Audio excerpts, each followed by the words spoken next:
আসসালামু আলাইকুম। Hasna easy recipe channel থেকে আপনাদেরকে স্বাগত জানাচ্ছি। আজকে আমি আমাদের ছাদ বাগানের সবজি দিয়ে পিকনিক করলাম। আমি আর ভাবি সব কিছু করলাম। আপনারা দেখুন আমাদের ভিডিও।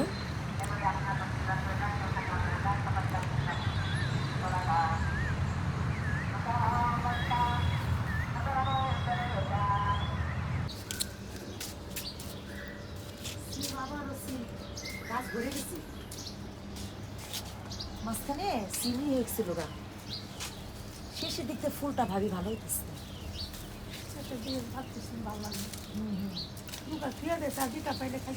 ও আচ্ছা, রাখতেছি। তো লাল হয়ে গেছে সব, নিচে একটু ছিড়বো। হ্যাঁ হ্যাঁ হ্যাঁ, নাও। ভাবি আর আমি, এই ভাবি ই করো, টান দাও নাকি ই করতে, আল্লাহ আল্লাহ না ধরছি। ও মা,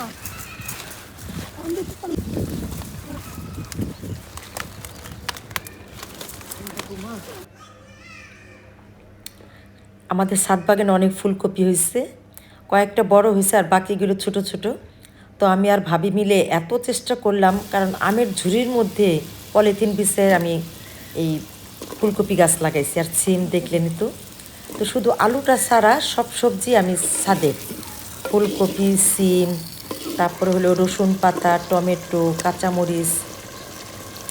এই যে মাটির পাতিলাটা, এটা আমার ছোটো ভাইয়ের বউ আমাকে গিফট করছে। আমার মানে কন্টেন্ট ক্রিয়েটার হয়ে একটা সুবিধা হয়েছে, সেটা হলো আমাকে সবাই এখন গিফট করে বিভিন্ন জিনিস। যেমন আমার সেজে ভাবি সেদিন আমাকে পাতিল পাঠাই দিচ্ছে, পাকিস্তানি পাতিলগুলো। তারপরে মেয়ে দিল স্টিলের কড়াই, মেজু ভাবিও বিভিন্ন জিনিস দেয়, মানে প্রত্যেকেই আমাকে গিফট করে। দেখেন পাতিলটা কি সুন্দর না? কই মাছ দিয়ে এই সবজিগুলো দিয়ে রান্না করলাম। আর আমার ছাদের প্রশংসা সবাই করে আমার ছাদ বাগানে, আমার খুব ভালো লাগে। অবশ্য ছাদ বাগানটা এভাবে হয় না, অনেক পরিশ্রম করতে হয়। মানে একটা কৃষক যেমন মাঠে কাজ করে, অনেক পরিশ্রম করে, আমাদেরও কিন্তু ঠিক একই অবস্থা। এখন আর ওভাবে পারি না, তো লোক নিয়ে করতে হয়।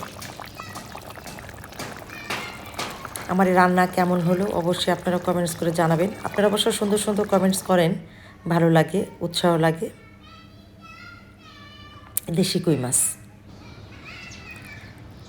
আমার জীবন আমি এত বড় বড় মিষ্টি কুমড়োর ফুল দেখি নাই। বিশাল বড় বড় ফুল, মানে মিষ্টি কুমড়োর ফুল ধরছে। তো সেদিন এই ফুল দিয়ে আমরা পাকোড়া বানাইলাম, আতপ চাল গুলায়